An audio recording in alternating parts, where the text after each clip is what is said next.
En sport, il n'y a pas que le LOSC qui brille. Dans la métropole, les joueuses du CPLIS, elles aussi, ont fait une belle saison incroyable.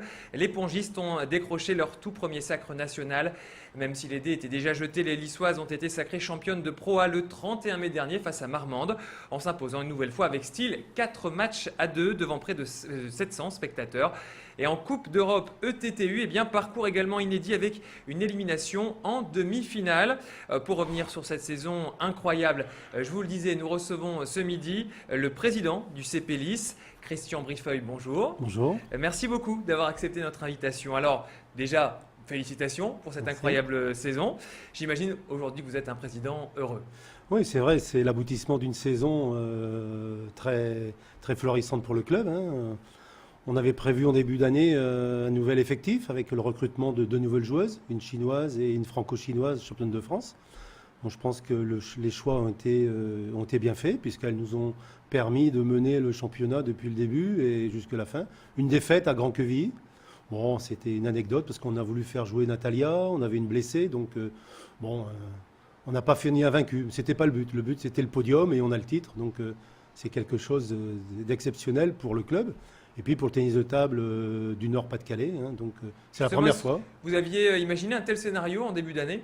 Non, nous le scénario c'était le podium, puisqu'on avait quand même des équipes devant nous qui étaient relativement fortes. On avait Saint-Berthevin qui depuis 3 ans cherche après le titre. Bon, cette année encore une fois, ils vont faire banquette puisqu'ils finissent 2e. Il y avait aussi Crémin-Bicêtre, il y avait Marmande hein, qui finit 4e. Donc on avait des écuries en face de nous qui étaient relativement fortes et bien équipées en joueuses chinoises, parce que si on n'a pas de chinoises, on ne peut pas jouer le haut niveau en féminine en France. C'est le pays spécialiste du tennis de table ? Oui, c'est le grand pays mondial, puisqu'ils sont champions du monde, champions olympiques, en garçons, en filles, en double, en simple. Donc si on n'a pas des bons éléments chinois dans notre championnat, ou que ce soit dans toute l'Europe, hein, puisqu'il faut savoir que toutes les championnes européennes, luxembourgeoises, autrichiennes, espagnoles et tout ce qu'on veut, hollandaises, sont d'origine chinoise, naturalisée, et en France également, hein, parce que Chouchou est chinoise, mais elle est française. Donc. Et alors justement, comment on fait pour attirer de tels talents internationaux Alice et Lanois? Je pense que c'est la renommée du club, hein. Ça fait 12 ans qu'on est au haut niveau dans le tennis de table, donc on a des joueuses qui sont fidèles, hein. On a Eva Odorova, on a Valeria Borza qui sont chez nous depuis 7 ans, 9 ans. Donc elles ont beaucoup de contacts puisqu'elles font des sorties internationales. Elles connaissent un peu les joueuses qui ont envie de changer d'air. Les mouvements se font. Et bon, comme on est un club qui attire et qui est d'une formation... Bon, on est professionnel, le fait qu'on rémunère les filles, mais sinon le reste, on est un club complètement artisanal, avec que des bénévoles, aucun salarié. Donc c'est vraiment une grande famille. Voilà. C'est la famille du tennis de table. Alors justement, on touche à un point sensible du sport, c'est le côté financier. Est-ce que ce titre national peut changer des choses pour le CPLIS l'année prochaine ? On espère, hein. Je pense que l'investissement qu'on a fait, il était bien préparé. Là maintenant, on attend des retombées avec des nouveaux partenaires. On est en train de négocier, on est en train de chercher.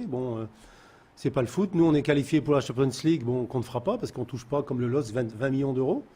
Alors pourquoi vous ne pouvez pas le faire justement, la on ne peut pas parce qu'il y a déjà un côté financier, les critères de sélection en Champions League sont très, très, très pointus.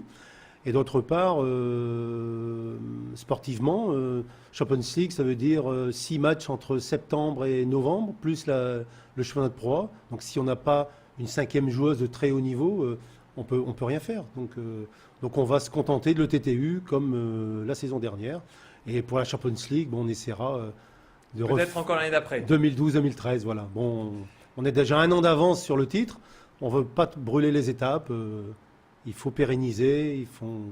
Il faut que le tennis de table continue à attirer la foule à Alice Léano. Alors justement, pour pérenniser, j'imagine que vous préparez déjà la saison prochaine. Est-ce que l'équipe reste la même l'an prochain ? Donc là, on a signé les contrats ces jours-ci. Donc les 4 joueuses restent. Hein, donc Chouchou, Xiaoxing, Eva et Valeria.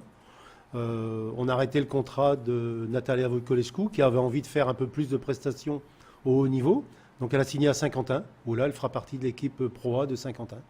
Voilà, elle reste en bon terme avec nous puisqu'elle viendra s'entraîner chez nous. Donc voilà. Alors on voit quelques images justement de cette dernière journée, elles sont derrière vous. Alors on voit cette image où vous faites justement tailler la barbe. Hein. Vous avez respecté votre pari jusqu'au bout justement de raser votre célèbre barbe. C'est qu'au début de saison, vous n'y croyez pas vraiment en fait d'arriver à un tel résultat. Non, non, ben on avait visé le podium. Donc podium, c'est 1, 2 ou 3. Donc quand on disait podium, on pensait à la première place. Mais bon, si on avait fait podium, troisième ou deuxième, c'était pas mal. Bon, il faut savoir que moi, la barbe, je l'ai tous les ans depuis 25 ans, du 1er avril du 1er septembre jusqu'au 1er avril. Cette année, j'ai prolongé, j'ai fait du rab parce que les filles m'avaient dit on est champion, on te rase. Donc j'ai tenu le pari. Mais sinon, je suis 1er septembre, 1er avril. Ça, c'est comme ça depuis plus de 20 ans. Donc. Vous allez respecter la tradition à la coupe d'été. La coupe d'été pour les vacances, profiter du soleil. Et ça repoussera très vite. Et au mois d'octobre, on me retrouvera avec le bandeau et la barbe. Un style à la Daniel Herrero, justement. Tout à fait, oui. Daniel Herrero, c'est une de mes idoles, puisque j'ai été dans le rugby également. Et on a tous un sosie. Et quand je me suis laissé pousser les cheveux et la barbe, je me suis retrouvé en Daniel Herrero du tennis de table. En plus, il y a une anecdote, c'est qu'on est sosie, mais on est presque jumeaux, puisque moi je suis né le 6 juin 48, et lui il est né le 13 juin 48. À quelques jours Bon, près. lui il est né dans le sud, moi je suis né dans le nord, à Wascal, donc voilà. Eh ben, merci beaucoup Christian Brifeuil, Daniel Herrero du tennis de table. Encore félicitations, je rappelle que vos joueuses ont décroché leur tout premier titre de championne de France en tennis de table.